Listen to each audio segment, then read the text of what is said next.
বৃহস্পতির মোট কয়টি উপগ্রহ রয়েছে?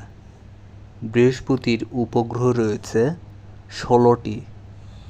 সূর্য থেকে পৃথিবীর গড় দূরত্ব কত? প্রায় 14,88,00,000 বর্গ কিলোমিটার। সূর্য থেকে পৃথিবীতে আলো আসতে কত সময় লাগে? 8 মিনিট 20 সেকেন্ড। ইউরেনাস কত সালে আবিষ্কার করা হয়? 1781 সালে।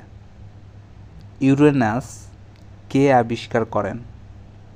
William Herschel. ইউরেনাস গ্রহের ব্যাস কত?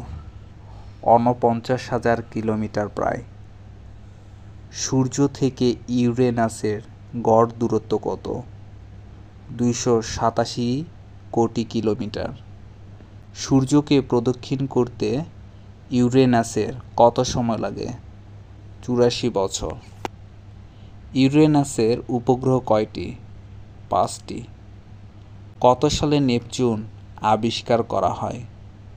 1846 সালে নেপচুন আবিষ্কার করা হয়।